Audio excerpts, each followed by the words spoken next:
Você tem exatamente 5 segundos para decidir. Um bonde descontrolado se aproxima a toda velocidade. No trilho principal, 5 trabalhadores estão presos, sem chance de escapar. Você está ao lado de uma alavanca que pode desviar o bonde para um trilho secundário. Mas há um problema.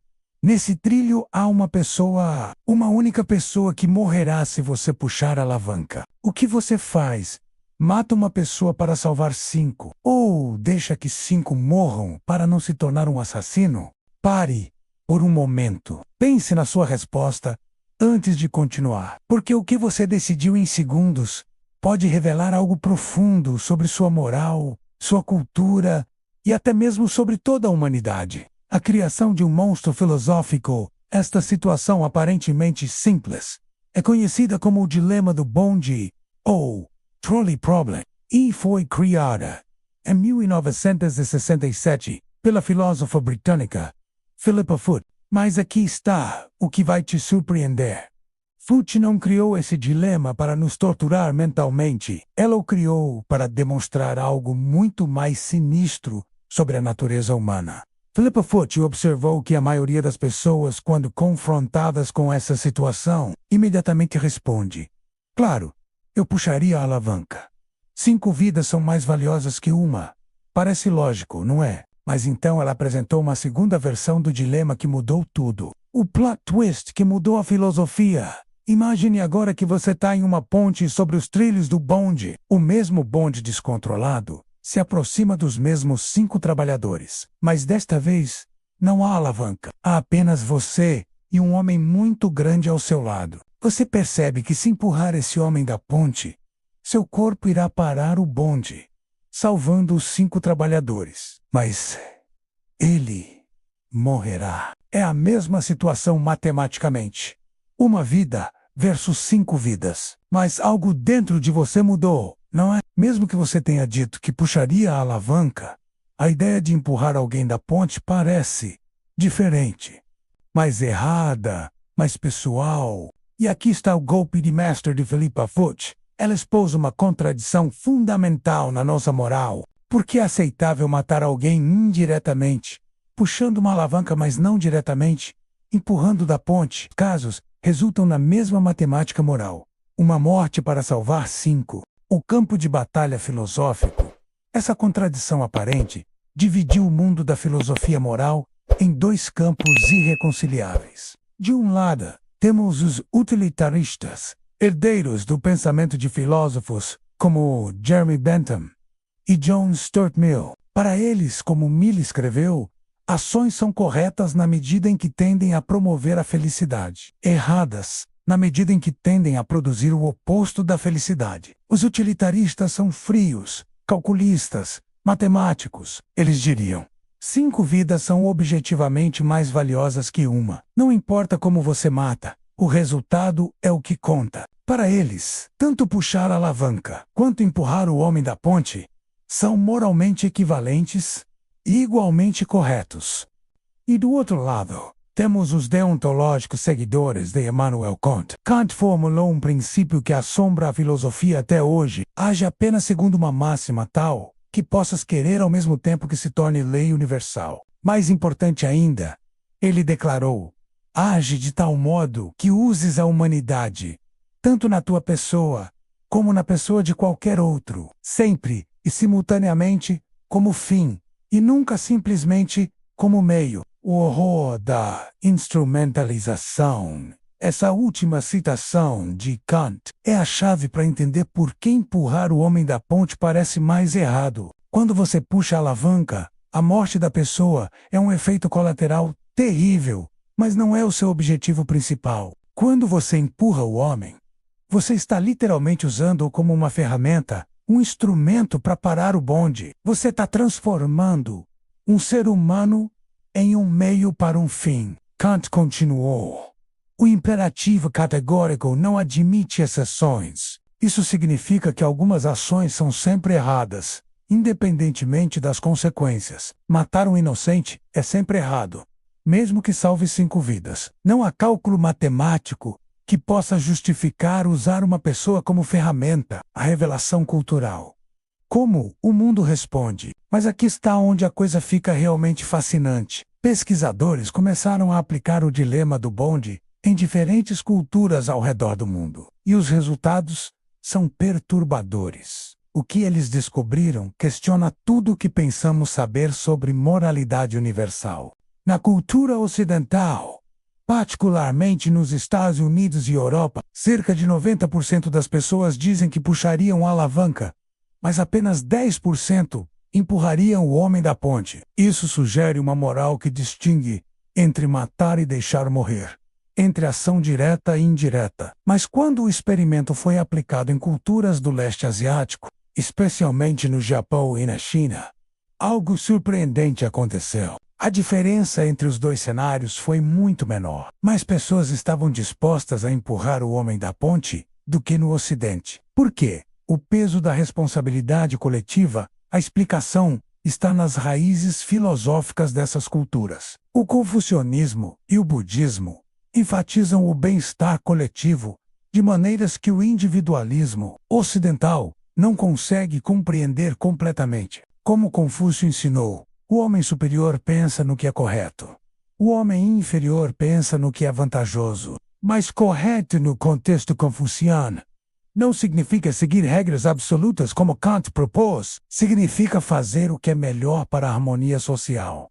Mesmo que isso exija sacrifícios pessoais terríveis. A responsabilidade não é apenas evitar fazer o mal, mas ativamente promover o bem maior. A dimensão religiosa. Quando Deus está assistindo, as respostas religiosas ao dilema do bonde revelam ainda mais complexidades. No cristianismo, existe um conceito conhecido como doutrina do duplo efeito, desenvolvido por Tomás de Aquino. Essa doutrina diz que é moralmente permissível causar um mal como efeito colateral para promover algum bem, desde que o mal não seja intencionado. Isso significa que um cristão seguindo essa doutrina poderia puxar a alavanca, porque a morte da pessoa é um efeito colateral não intencionado de salvar 5 vidas. Mas não poderia empurrar o homem da ponte, porque aqui a morte é o meio necessário para salvar os outros. E no islamismo, o conceito de maslaha, interesse público, às vezes permite ações que normalmente seriam proibidas, se elas servirem ao bem maior. Mas isso é equilibrado pelo princípio de que quem mata uma pessoa inocente é como se tivesse matado toda a humanidade. O mistério dos psicopatas. Estudos neurológicos descobriram algo chocante. Psicopatas respondem ao dilema do bonde de maneira completamente diferente. Eles não mostram diferença emocional entre puxar a alavanca e empurrar o homem da ponte. Parallels. Ambas as ações são igualmente aceitáveis porque falta a eles a resposta emocional que torna o empurrão mais perturbador. O filósofo Michael Koenigs descobriu que pessoas com lesões no córtex pré-frontal ventromedial, a área do cérebro responsável pelas emoções morais, respondem como psicopatas. Elas fazem escolhas puramente utilitárias, sem o conflito emocional que pessoas normais experimentam. Isso levanta uma questão terrível.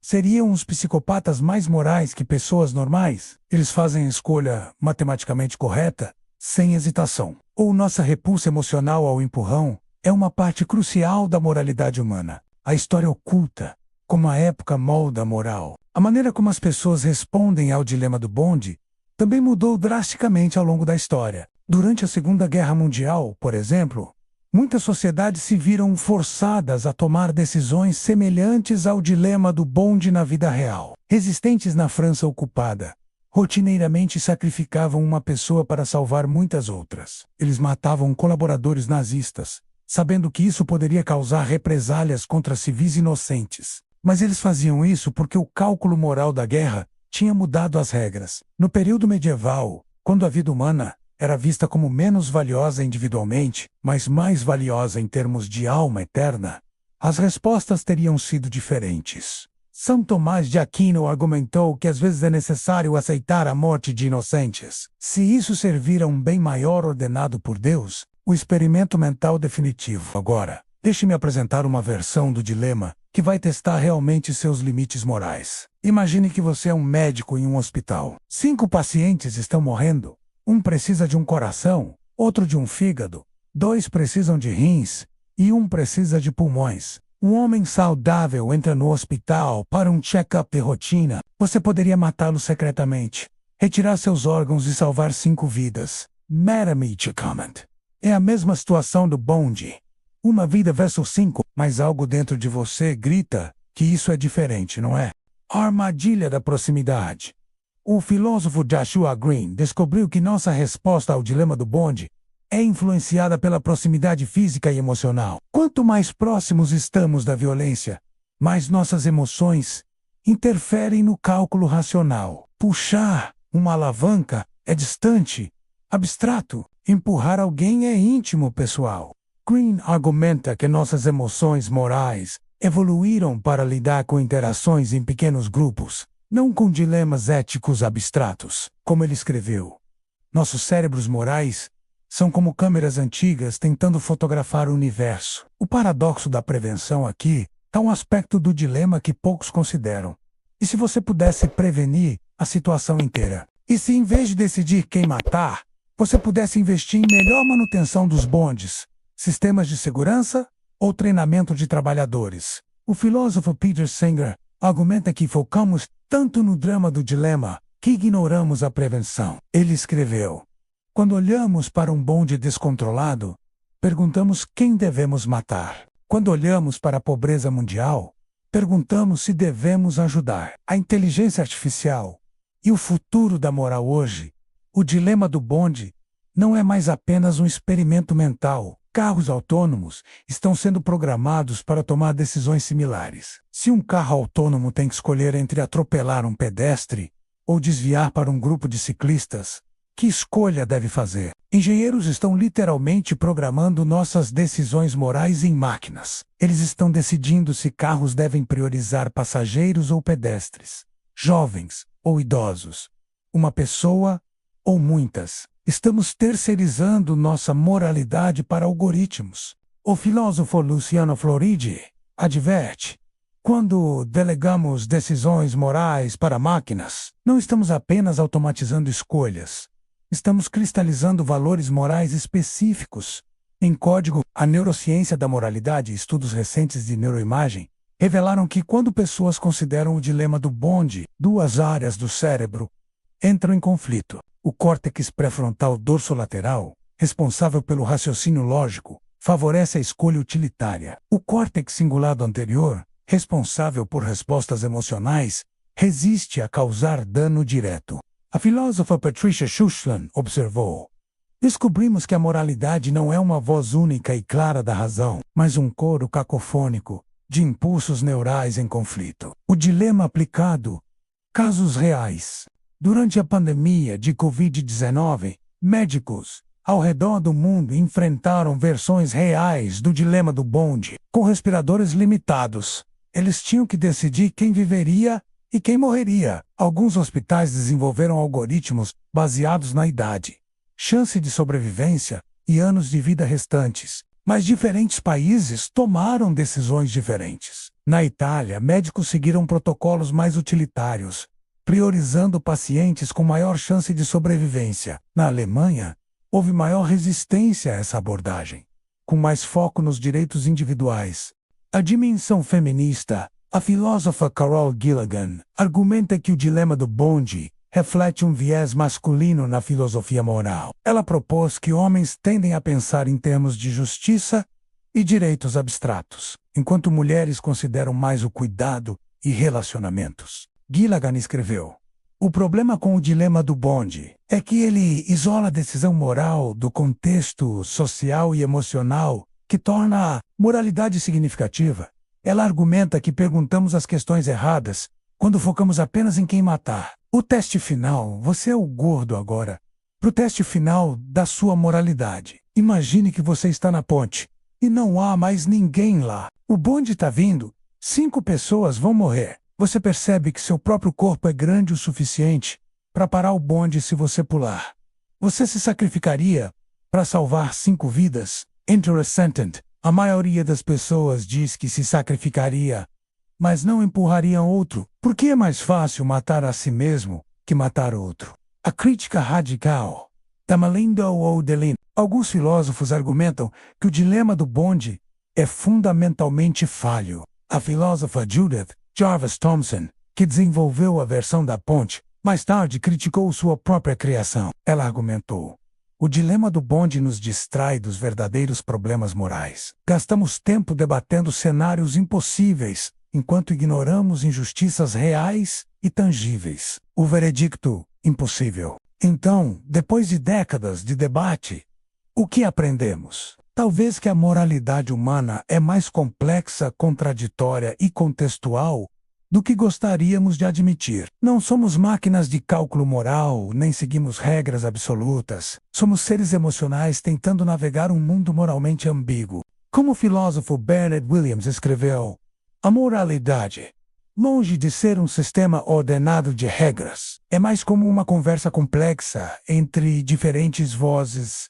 razão, emoção, tradição, esperança. A conclusão que muda tudo, o dilema do bonde, não nos ensina a resposta certa. Ele nos ensina algo mais profundo, que não há resposta certa única. Ele revela que carregamos múltiplos sistemas morais em conflito, moldados por nossa biologia, cultura, história e experiência pessoal. Quando você decidiu, no início deste vídeo, o que faria com a alavanca, você não estava apenas resolvendo um problema lógico. Você estava revelando camadas profundas de quem você é, de onde vem e que tipo de mundo você acredita que devemos construir. E talvez seja isso que torna o dilema do bonde tão fascinante e perturbador. Não é um teste de moralidade.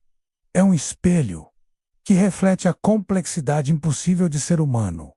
Em um mundo onde cada escolha tem consequências que nunca podemos prever completamente. A próxima vez que você enfrentar uma decisão difícil, lembre-se, você não está apenas escolhendo uma ação, você está escolhendo que tipo de pessoa ser, que tipo de mundo criar e que tipo de futuro possibilitar. E isso talvez seja a única resposta real que o dilema do bonde pode nos dar. A escolha sempre foi sua.